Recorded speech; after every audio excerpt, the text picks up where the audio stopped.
সুবহানাল্লাহ।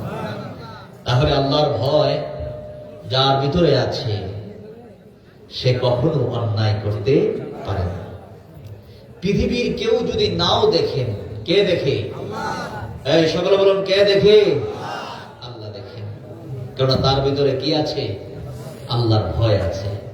এখন তার ভয়টা বুঝার জন্য যদি আপনি বলেন যে আমি আল্লাহকে ভয় করি, কিন্তু আপনার আচরণে বোঝা যায় না, তাহলে কথা এবং কাজের মধ্যে যদি মিল না থাকে, তাকে কি বলি আমরা? মুনাফিক। তাকে কি বলি? মুনাফিক। আর মুনাফিকের জায়গা কোথায়? জাহান্নামের গভীর তলদেশে। কাফেরের চাইতেও মুনাফিকরা নিচে থাকবে। সকলে বলুন নাউযুবিল্লাহ। তারা কাফেরের চাইতেও আরো নিচে থাকবে। তারা কারা? যারা মুনাফিকি করে, যাদের কথা এবং কাজের মধ্যে কি নাই? মিল নাই। এখন যার ভিতরে আল্লাহর ভয় আছে, তার আচরণে, কথায়, তার জবানটা থাকবে পবিত্র, তার আচরণ থাকবে সুন্দর, তার ব্যবহারটা হবে সুন্দর। জোড়া সুবহানাল্লাহ। আর জোড়া সুবহানাল্লাহ। আর আল্লাহর ভয় যার ভিতরে থাকে, যেমন রাসূল সাল্লাল্লাহু আলাইহি সাল্লাম সাহাবায়ে কিরামদেরকে বলছেন, নবীজি এক সময় যখন সওমে বেসা, একাধারে রোজা, একাধারে কি রোজা, রোজা রাখতে আরম্ভ করলেন, সাহাবারা তারাও নবীজির সঙ্গে থেকে থেকে সওমে বেসাল যখন শুরু করলেন, তারা মুস্ত হতে আরম্ভ করলেন। মসজিদের মধ্যে, নববীর মধ্যে মুসল্লির সংখ্যা কমতে আরম্ভ করলো, তারা অসুস্থ হয়ে যাচ্ছে। একাধারে রোজা রাখে, রাত্রেও খায় না, দিনও খায় না। এটাকে সওমে বেসাল, ধারাবাহিক ভাবে একাধারে রোজা। এমন সময় নবীজি বললেন, সাহাবীরা তোমরা তো আমার চাইতে বেশি আল্লাহকে ভয় করো না। জোড়া সুবহানাল্লাহ। জ্ঞানী যারা, যারা তারাই হলো সবচেয়ে জ্ঞানী, যে ব্যক্তি আল্লাহর পরিচয় পেয়েছে। জোড়া সুবহানাল্লাহ। আর আল্লাহর পরিচয় যে ব্যক্তি পেয়েছে, তার ভিতরে এত ভয়, তার ভিতরে এত ভয়। যেমন রাসূল সাল্লাল্লাহু আলাইহি সাল্লাম মা আয়েশা সিদ্দিকা রাদিয়াল্লাহু তাআলা বলেছেন, ইয়া রাসূলুল্লাহ, আপনি এখনো এইভাবে সারা রাত্র দাঁড়িয়ে দাঁড়িয়ে নামাজ পড়েন, পা পর্যন্ত ফুলে গেছে। তখন নবীজি বলছেন, আয়েশা, আমি কি আল্লাহর শুকরিয়া আদায় করব না? আর জোরে না সুবহানাল্লাহ। শুকরিয়ার জন্য সারা রাত্র দাঁড়ায় নামাজ পড়ে। আর আমরা ইবাদত বন্দেগী ছেড়ে দিচ্ছি, আমাদের ভিতরে আল্লাহর ভয় কাজ করে না। খাজা বড় পীর আব্দুল কাদের জিলানী রাহমাতুল্লাহ আলাইহি মা শুধু বলেছেন, বাবা কখনো তুমি মিথ্যা কথা বলবে না। কি কথা বলবে না? মিথ্যা কথা বলবে না। দেখা গেছে রাস্তার মধ্যে চোর ডাকাত যখন তাকে আক্রমণ করলো, তখন বলে দিলেন, আমার বগলের নিচে কিছু টাকা পয়সা স্বর্ণ মুদ্রা আছে, আমার মা আমাকে দিয়ে দিয়েছে লেখাপড়া করার জন্য, এগুলা দিয়ে খরচ করে টাকা লেখাপড়া করবো। কিন্তু বড় পীর আব্দুল কাদের জিলানী রাহমাতুল্লাহ আলাইহি মায়ের উপদেশটা শুনে সত্য কথা বললেন। আর সত্য বলার কারণে আল্লাহ তাকে মুক্তি দান করলেন। জোরে সুবহানাল্লাহ। রাসূল সাল্লাল্লাহু আলাইহি সাল্লাম বলেছেন, সত্য মানুষকে মুক্তি দেয় আর মিথ্যা মানুষকে ধ্বংস করে দেয়। সাময়িকভাবে যদি তার জয় দেখাও যায়, এই জয়টা চিরস্থায়ী নয়, অল্প সময়ের জন্য। এই জন্য আল্লাহর ভয় যার ভিতরে আছে, তার মর্যাদা কে বাড়ায় দেন? ইন্না আকরামাকুম ইনদাল্লাহি আতকাকুম। আল্লাহর ভয় যার ভিতরে আছে, আল্লাহ তার সম্মান বাড়িয়ে দেয়। আর জোরে সুবহানাল্লাহ। কে বাড়ায় দেয়? আল্লাহ। দুই নাম্বার হলো নবীর ভালোবাসা। কার ভালোবাসা? আমি চারটা কথা বলে শেষ করে দেবো। নবীর ভালোবাসা, রাসূলের ভালোবাসায় সাহাবায়ে কেরাম জীবন দিয়েছেন।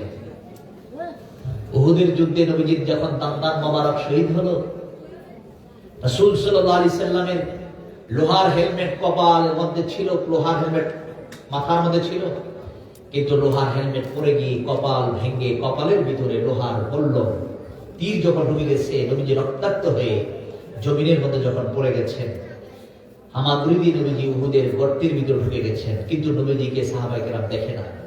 শয়তান উহুদের পাহাড়ের উপরে দাঁড়িয়ে সাহাবায়ে কেরামদেরকে বলতে আরম্ভ করেন, ও সাহাবারা, তোমরা কার জন্য লড়াই করতেছো? যার জন্য লড়াই করতেছো উনি তো উহুদের ময়দানে শাহাদাত বরণ করেছে, দেখো উনি তো উহুদের ময়দানে নাই। সকল বলেন নাউযুবিল্লাহ। এই কথা শোনা মাত্র সাহাবায়ে কেরামরা তারা দুর্বল হয়ে পড়লেন, নবীজি নাই, নবীজি শহীদ হয়ে গেছে। এই আওয়াজটা, কারণ মদিনা থেকে উহুদের ময়দান তো খুব কাছাকাছি, ঘুরে গেলে 3 কিলোমিটারের মতো হয়, খুব কাছাকাছি। মদিনার মধ্যে মুহূর্তের ভিতরে খবর চলে আসছে, নবী নাই। একজন বৃদ্ধ মা দৌড়াচ্ছেন নবীর খবর নিতে, যেমন সুবহানাল্লাহ। তার ছেলেও যুদ্ধের ময়দানে আসছে, তার স্বামীও যুদ্ধের ময়দানে আসছে। দুইজনেই, তার দুইটা ছেলেও শহীদ হয়ে গেছে, তার স্বামীও শহীদ হয়ে গেছে। সে যখন উহুদের দিকে দৌড়ানোর করলেন, দৌড়াচ্ছেন পাগলের মতো, চুলগুলো এলোমেলো। এমন সময় লোকদেরকে বলতেছেন, মা তুমি এলোমেলো চুল নিয়ে তুমি কোথায় যাচ্ছ? উহুদের ময়দানের দিকে। গিয়ে লাভ নেই, তোমার স্বামী তো শহীদ হয়ে গেছে। তখন সে বলতেছেন, আমি আমার স্বামীর খবর নিতে আসি নাই, বলো আমার রাসূলুল্লাহ কেমন আছে? এমন সময় সে সামনে আগাতে আরম্ভ করলেন, বললেন, মা তুমি কোথায় যাচ্ছ? উহুদের ময়দানে। গিয়ে লাভ নাই, তোমার দুইটা সন্তান যে আসছে তারাও শহীদ হয়ে গেছে। ওই মহিলা বললেন, না আমি আমার দুই ছেলের সংবাদ নিতে আসি নাই, বলো আমার রাসূলুল্লাহ কেমন আছে? নবীজি ওই মহিলা যখন উহুদের ময়দানে গিয়ে রাসূল সাল্লাল্লাহু আলাইহি সাল্লামকে দেখলেন, ওই মহিলা হাসি দিয়ে বললেন, ইয়া রাসূলুল্লাহ, আপনাকে দেখে আমার স্বামীর কষ্ট, সন্তানের কষ্ট সব ভুলে গেছি। নবীর মায়া, কার মায়া? হুব্বুর রাসূল মিনাল ঈমান। রাসূলকে ভালোবাসার নামই হলো ঈমান। রাসূলকে মহব্বত করা। ইসলাম যদি ধরে রাখতে হয় নবীর আদর্শ রাখবে।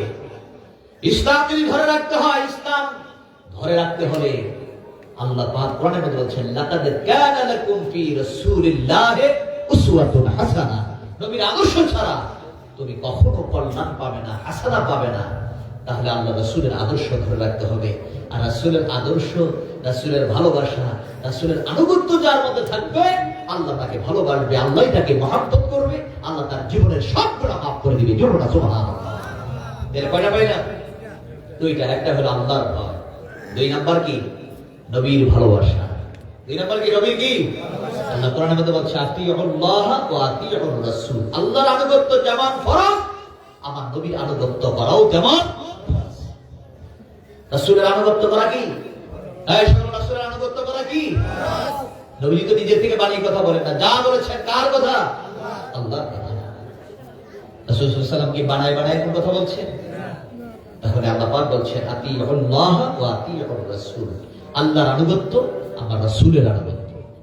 তাহলে তিন নাম্বার হলো, কিছুক্ষণ আগে আলোচনা শুনেছেন, পিতামাতার খেদমত। কার খেদমত? সবাই বলেন, কার খেদমত? পিতামাতার খেদমত। আল্লাহর পয়গম্বর মুসা কালিমুল্লাহ ফেরাউনের ঘরে 30 বছর আল্লাহ তাকে লালন পালন করে বড় করছেন। মুসা কালিমুল্লাহ কার ঘরে বড় হয়েছেন? সবাই কার ঘরে?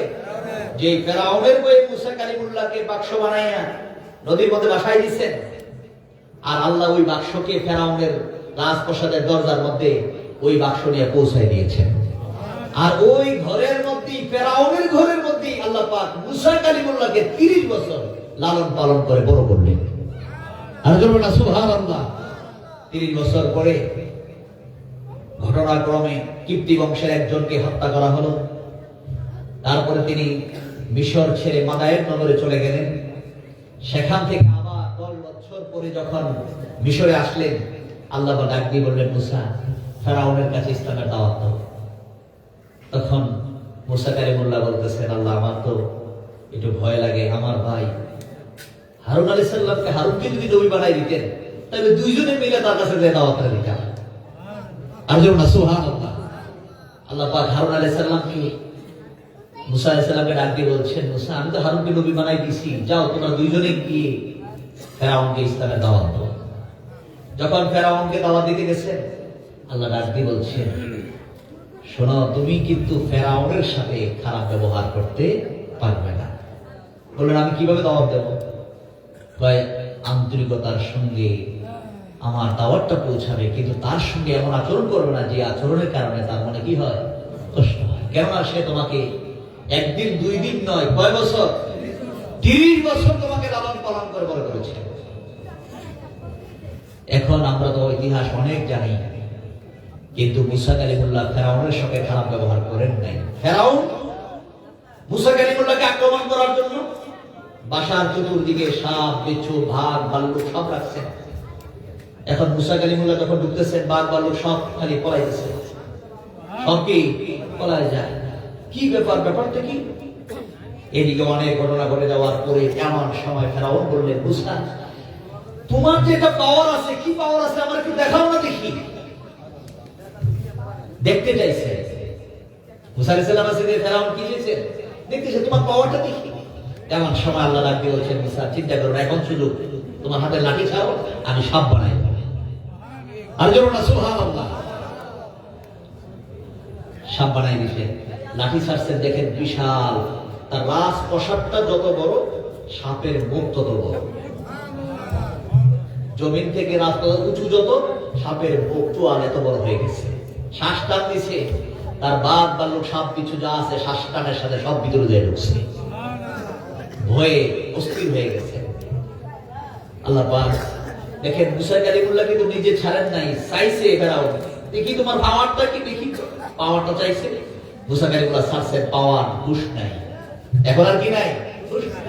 কিছুদিন পরে আবার যখন ডাকতেছেন, মুসা কালিমুল্লাহকে তাড়া করতেছেন, দৌড়াচ্ছেন, নদীর পাড়ে গিয়ে আল্লাহর কাছে ডাক দিবেন, আল্লাহ আমি এখন কি করবো, সামনে নদী, পিছনে ফেরাউন, আমি কি তার সাথে খারাপ ব্যবহার করবো?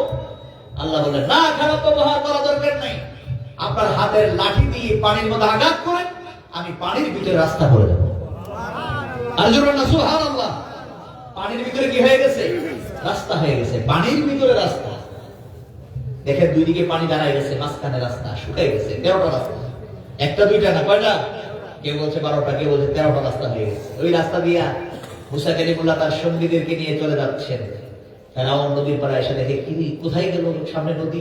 এখন নদীর দিকে তাকায় দেখে নদীর ভিতরে রাস্তা। নদীর ভিতরে কি রাস্তা?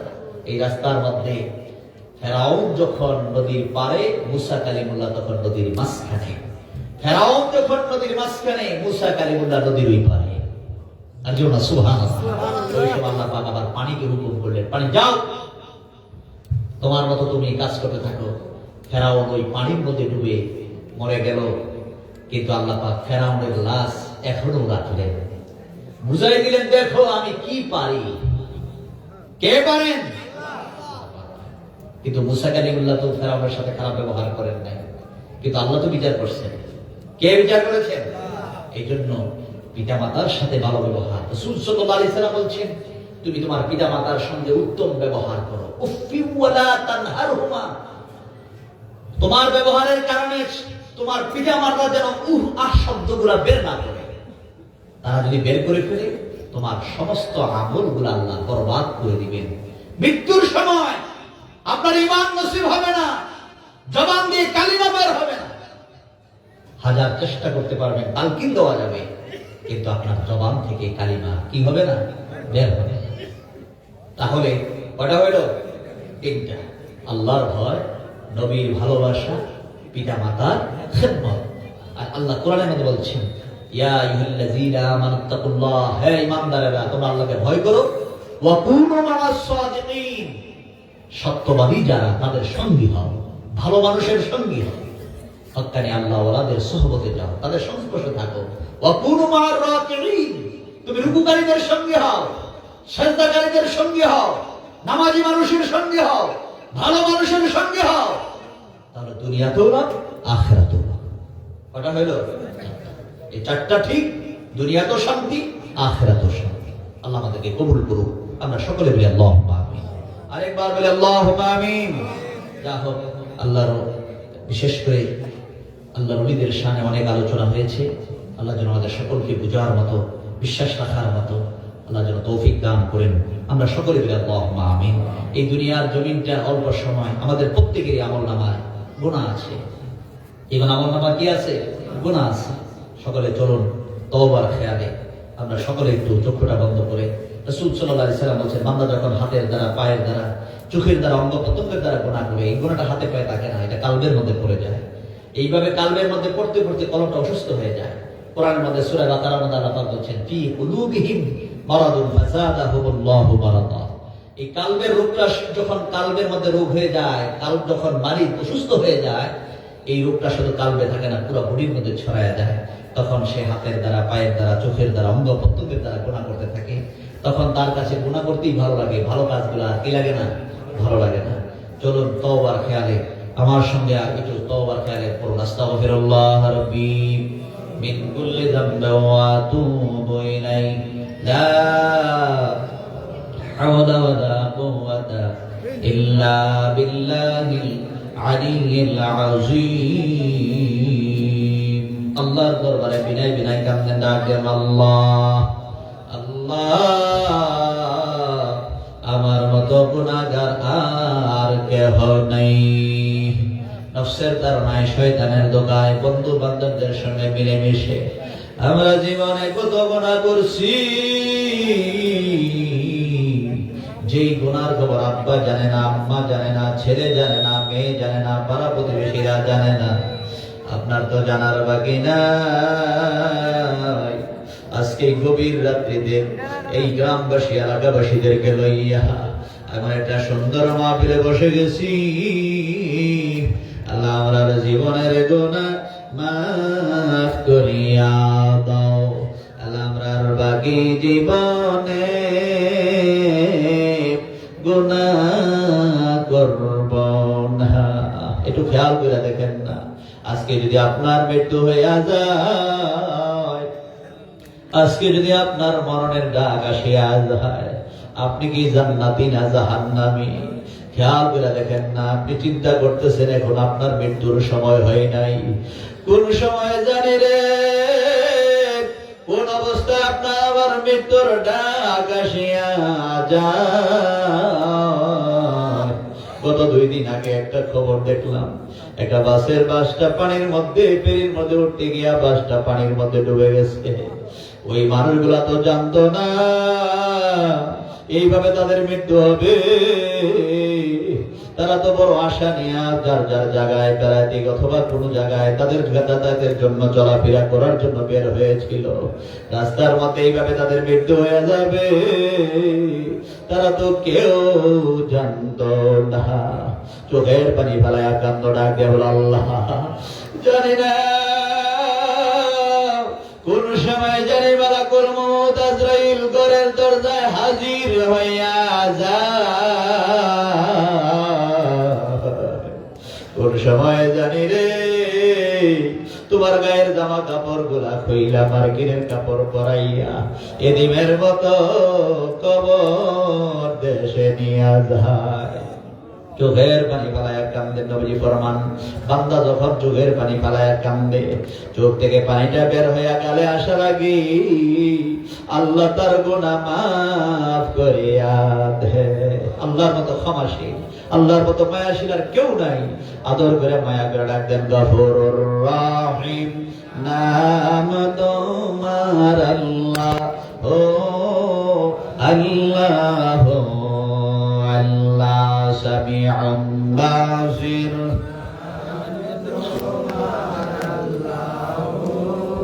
আল্লাহ আল্লাহ রহমানুর রহিম নাম তোমার আল্লাহ ও আল্লাহ আল্লাহ আল্লাহর মতো ক্ষমাশীল আর কেউ নাই আদর করে মায়া করে ডাক দেন না দুনিয়ার জমিনে দেখা যায় রে দুনিয়ার কোন মানুষ যদি তোমার একটু সাহায্য করে